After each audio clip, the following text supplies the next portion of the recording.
Good morning.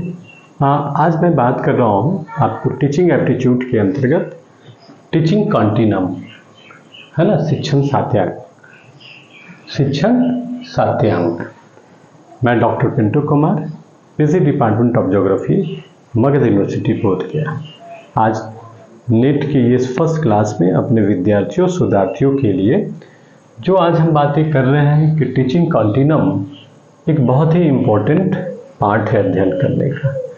इसके द्वारा हम बहुत सा टीचिंग का एक जो वे होता है, एक ओरिएंटेशन होना, एक पढ़ाने का एक कला जो होता है, जो एक विद्यार्थी को हर एक लेवल पर कैसे शुरुआत से लेके अंत तक करते हैं, उसके बारे में एक विस्तृत जानकारी देता है।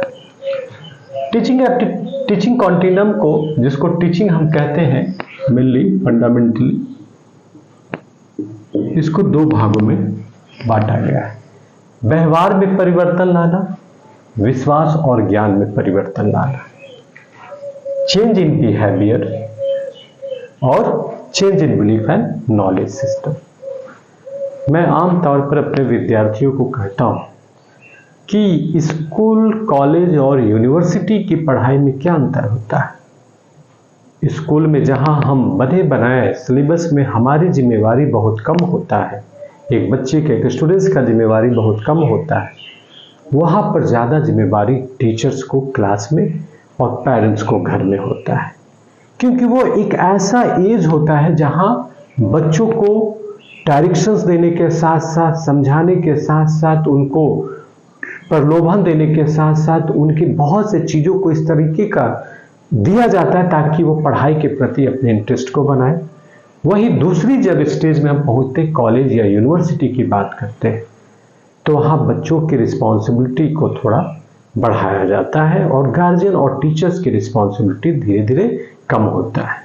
वो उस एटमॉस्फेयर में जो भी स्टूडेंट्स है, वो ये जिम्मेवारी दिया जाता है कि अब आप अपने अंदर इतनी विकसित कर लिए हैं क्लास 10th के बाद कि अब आपको उचित क्या है, कैसे पढ़ना चाहिए, कैसे क्वेश्चंस को जनरेट करना चाहिए, कैसे समस्याओं को निराकरण करना चाहिए और कैसे उसको बनाना चाहिए, सॉल्व करना चाहिए। मीन्स ये माना जाता है कि अब आपकी बौद्धिक क्षमता जो है समझने का, वो अब थोड़ा लेवल हाई है, इसलिए आप अपनी जिम्मेदारियों को निर्वहन करिए और वहाँ गार्जियन और टीचर्स की रिस्पॉन्सिबिलिटी थोड़ी कम हो जाती है। और उस समय की जो कंडीशन होती है जिसको change in belief and knowledge system, ताकि आप यूनिवर्सिटी में भी आप विद्यार्थी होते हैं तो your knowledge is universal, university stand for the universal knowledge, so you can develop your own ideas, own belief, own thinking. तो इस तरीके से अगर change in behaviour during the 10th 12th जो भी हम बात करते हैं, और change in belief and knowledge system. अब इसको 2-3 भागों में डिविजन किया है, जैसे कंडीशनिंग अनुबंधन, उसको फिर दूसरा ट्रेनिंग प्रशिक्षण के माध्यम से। चेंज इन बिलीफ नॉलेज में इसमें 2 पार्ट है ना, इसको हम 3 मान लेते हैं, इसको 4 मान लेते हैं, इसको फर्स्ट, इसको 2। व्यवहार में परिवर्तन लाना, चेंज इन बिहेवियर में 2, कंडीशनिंग एंड ट्रेनिंग। 3rd, विश्वास और ज्ञान में परिवर्तन लाना, जिसको change in belief and knowledge system में। 3rd, इंस्ट्रक्शंस फॉर इंडोक्ट्रिनेशन, अनुदेशन और प्रतिपादन। अब इसको हम बारी बारी से कंपेयर करके इन सभी चीजों को समझते हैं। पहला, अनुबंधन क्या होता है, कंडीशनिंग क्या होता है। जब किसी बच्चे को बहुत अर्ली स्टेज में नॉलेज देने की प्रक्रिया, जिसके द्वारा to change the behaviour towards the learning process. अब उस समय हम बहुत से ऐसे चीज़ों को नॉलेज देना चाहते हैं, तो बहुत इंटरेस्ट नहीं होता, तो हम कहते हैं चलो भाई ये करो, टॉफ़ी मिलेगा, अच्छा करोगे, जैसे एग्जाम में अच्छा करोगे तो तुम्हें क्लास मॉनिटर मिलेगा, ये गिफ्ट, वो मेमेंटो, तरह तरह का चीज़ों को हम देते हैं।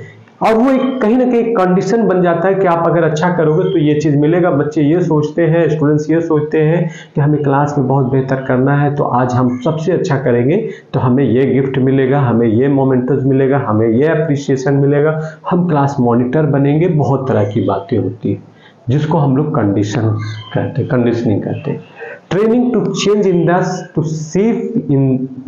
Shape in the behaviour through the skill development. बहुत से ऐसे प्रशिक्षण देना जो पार्टिकुलर सब्जेक्ट के विशेषज्ञ होने के साथ साथ उसकी तकनीकी जानकारियों को भी बेहतर तरीके से अध्ययन करना, इसको हम लोग ट्रेनिंग के अंतर्गत देखते हैं। तीसरा, इंस्ट्रक्शंस। बहुत सी चीज़ें ऐसी होती हैं जब वो सीख लेता है तो एक इंस्ट्रक्शंस भी दिया जाता है, निर्देश दिया जाता है कि तुम्हें ऐसे ही काम को करना है, तभी तुम्हें ये काम परफेक्ट होगा, और उसको इंस्ट्रक्शंस कहते हैं। इंडोक्ट्राइनेशन, जब एक इंस्ट्रक्शन नॉलेज हो जाता है कि बहुत से चीज़ों को जानना है, तब प्रतिपादन एक बिलीफ सिस्टम होता है। बहुत से ऐसी चीज़ें हैं जिसके ऊपर तर्क नहीं किया जा सकता, लॉजिक नहीं लगाया जा सकता, क्योंकि वो पहले से यूनिवर्सली प्रूफ हो चुके हैं। विज्ञान में अब ये पता है कि ग्रेविटेशनल फोर्स के बारे में क्या है, पृथ्वी का गुरुत्वाकर्षण बल क्या है, तो ये सब चीज़ों पर जो प्रमाणित हो चुका है उसके लिए यूजलेस टाइम तर्क करना, यस नो, उसके बारे में बहुत से चीज़ों को, इसलिए कहा जाता है कि प्रतिपादन करना, उसके आधार पर एक अच्छा बिलीफ सिस्टम को कायम करना। अब हम इसको बारी बारी से समझते हैं। उद्देश्य क्या है, एम्स के आधार पर हम देखेंगे, है ना। विभेद बिंदु, अनुबंधन जिसको कंडीशनिंग, व्यवहारिक परिवर्तन एवं आदतों को विकास करना। जो व्यवहारिक, पहले हम बहुत से क्या जान रहे नहीं जान रहे, हमने कुछ चीज़ें रखा उनके सामने कंडीशन के रूप में कि तुम इस घर में अच्छा काम करोगे, इतना पढ़ोगे, इस तरीके से बड़ों को आदर करोगे, सत्कार करोगे, तो तुम्हें बहुत ये मिलेगा, तुम्हें घर में अच्छा अच्छा खाना मिलेगा, पकवान मिलेगा, वैसी क्लास में जाते हैं तो टॉफी मिलेगा। तो इस प्रकार से व्यवहारिक परिवर्तन एवं आदतों का विकास करना, व्यवहार परिवर्तन एवं कौशल का विकास करना, इसलिए प्रॉपर ट्रेनिंग शुरू में दिया जाता है। जैसे घर ही में बात हो गई कि क्लास में लो बोलने का सीखो, कहीं पर अच्छे से बोलने का सीखो, अच्छे से अतिथि को सत्कार। इस समय में क्या होता है, पहले करके एक्टिविटीज घर में हम अपने विद्यार्थियों को या स्कूल में करके पहले उनको बताते हैं, इसलिए व्यवहार परिवर्तन और कौशल, उसका स्किल डेवलपमेंट वहाँ पर होता है। थोड़ा सा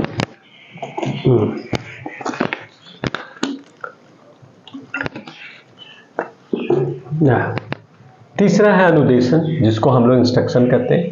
ज्ञान का प्रसारण एवं ज्ञान का विकास करना। सिंपल है, विश्वास परिवर्तन एवं विश्वास तथा मूल्यों का विकास करना।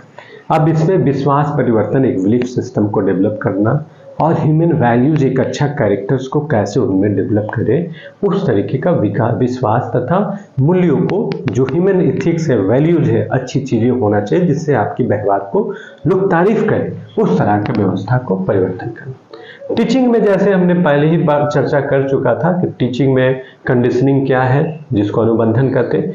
प्रारूपिक आदतों का निर्माण करना, एक अच्छा आदत के उसमें विकसित करना, प्रारूपिक कौशलों का निर्माण एवं विकास को बढ़ाना,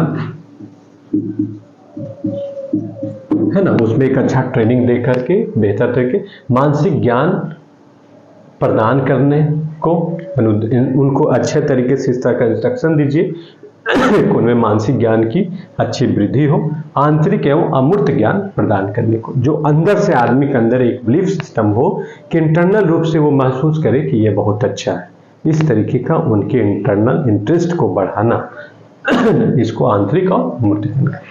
शिक्षण पक्ष क्या होता है, टीचिंग जो है उसका क्या होता है, क्रियात्मक निम्न स्तर का एक अच्छा फंक्शन, छोटे छोटे रूपों में उसको एक छोटा छोटा असाइनमेंट देकर उनको वो बोध क्षमता को विकास करना, उसी को थोड़ा सा लेवल हाई कर देना है ना, जिससे लगे कि थोड़ा सा और कुछ ज़्यादा उसी असाइनमेंट के आधार पर उसको बढ़ाना कि नहीं, इस तरह का एक्सपेरिमेंट किया गया तो ये बच्चे ज़्यादा सीख रहे हैं, उसकी को लेवल बढ़ा देना।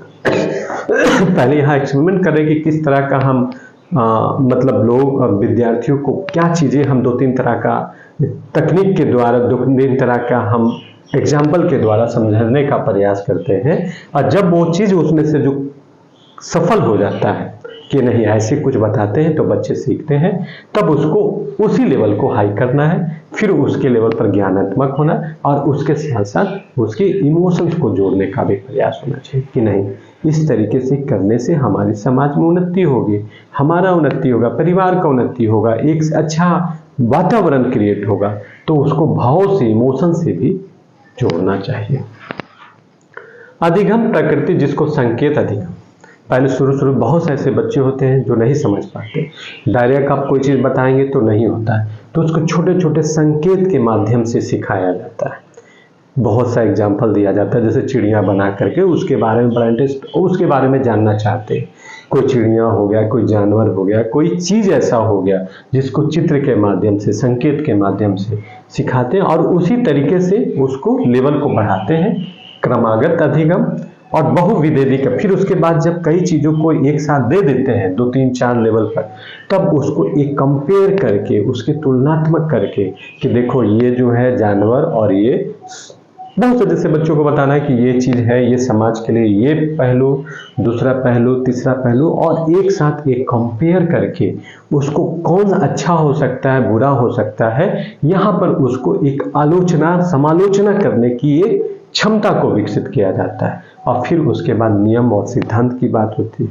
जैसे अब उसको बताना है कि आर्किमिडीज का सिद्धांत क्या था, कौन से नियम दिया गया, पाइथागोरस का नियम क्या है, उस प्रकार से नियम और सिद्धांत जिसके ऊपर आप मॉडिफिकेशन करके नकार नहीं सकते।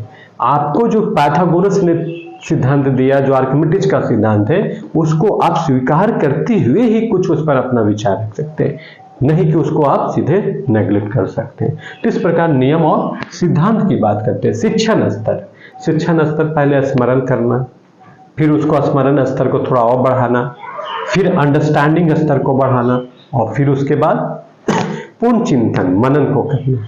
हर एक चीज को जो अध्ययन किए उसको चिंतन करके उसको अपने आध्यात्मिक चेतना में विकसित करना, जिसके आधार पर लगे कि कुछ नए चीजें भी क्रिएटिव माइंड में आ रहा है। तो बिल्कुल ये सीधे एक मेमोरी पावर को बढ़ाना, उसके लेवल को बढ़ाना, और फिर अंडरस्टैंडिंग स्तर को बढ़ाना, और पूर्ण चिंतन, जिसको मनन और चिंतन करके नई चीजों को ये करना। प्रयोग के द्वारा है, पहले प्रशिक्षण देना छोटे छोटे स्तरों पर, फिर प्रशिक्षण बड़े स्तरों पर, जिससे उसका ट्रेनिंग स्किल्स, उसका माइंड का स्किल, सोचने की क्षमता, सकारात्मक दिशा में कुछ करने का प्रयास से विकसित हो। शिक्षा प्रदान करना, जैसे विद्यालय वगैरह में छोटे स्तर पर विकास करना, है ना, इंस्ट्रक्शन देकर, और फिर उस शिक्षा जिसको कॉलेज और यूनिवर्सिटीज में बात करते हैं। उदाहरण के तौर पर छात्रों को जैसे वर्णमाला, क ख ग घ ABCD, छोटे छोटे चीजों को द्वारा सिखाना, उसके बाद पढ़ना, लिखना, बोलना, कैसे बोलना है, कैसे लोगों के साथ सत्कार करना है, कैसे चीजों को जानना है, इस आधार पर फिर उसके बाद सिद्धांत और नियमों के बारे में बताया जाता है कि जैसे ये सिद्धांत है, E बराबर A+B+ का होल स्क्वायर बराबर A²+B²+2, मतलब बहुत से ऐसे जो सिद्धांत है, नियम है, जो भी हम बात करते हैं उसके अंडरस्टैंडिंग को देना। पहले क ख ग घ सिखाना, फिर बोलने कला का विकसित करना, फिर बहुत से सिद्धांतों को बताना, और फिर उन सिद्धांतों के आधार पर अपने आप की क्रिएटिविटी, एक सृजनात्मकता को विकसित करते हुए आगे बढ़ना, इन चीज़ों को बताना, जिससे उसमें इमोशनल, उस सब्जेक्ट के प्रति इंटरेस्ट बढ़ते हुए आगे कुछ बेहतर प्रयास करे। ये पूरी कंडीशनिंग के माध्यम से ये बताने का प्रयास किया गया। तो मैं यहीं पर धन्यवाद, थोड़ा सा मैं एक संक्षिप्त में परिचय दे रहा हूँ। ओवरऑल जो हमने टीचिंग के बारे में, टीचिंग कॉन्टिन्यूम के बारे में जो जाना कि व्यवहार में परिवर्तन के साथ साथ विश्वास और ज्ञान में परिवर्तन लाना, उसको 4 भागों में हम लोगों ने समझा है, जिसमें कंडीशनिंग, अनुबंधन के द्वारा, ट्रेनिंग के द्वारा, इंस्ट्रक्शन के द्वारा, इंडोक्ट्रिनेशन के द्वारा, जिसको प्रतिपादन, हिंदी में बिल्कुल सिंपल सा कि अनुबंधन, प्रशिक्षण देकर, फिर उसको अनुदेशन और प्रतिपादित करके, इस प्रकार से पूरा जो है एक विद्यार्थी, एक बच्चे को विद्यार्थी में कैसे शुरुआत से लेके अंत तक पूरी अपने टीचिंग स्किल्स को इस तरीके से बिल्कुल सिस्टमेटिक ढंग से देने की प्रक्रिया को ही टीचिंग कॉन्टिन्यूम कहते हैं। इसमें बहुत से आयाम है, बहुत से एग्जाम्पल्स है जो उसमें समझाने का प्रयास करता है। जैसे टीचिंग का 3 वेरिएबल्स है, टीचिंग वेरिएबल्स, टीचिंग वेरिएबल्स की बात करेंगे।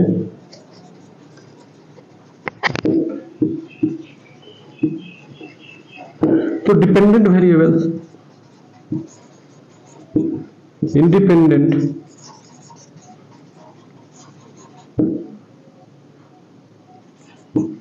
और एक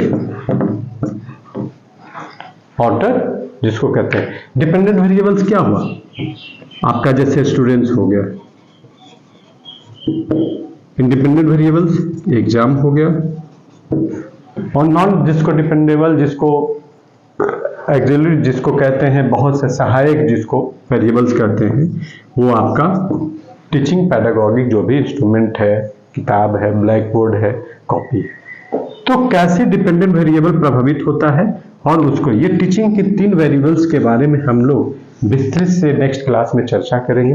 तब तक के लिए आज का लेक्चर्स हम यहीं कंप्लीट करते हैं। Thank you very much.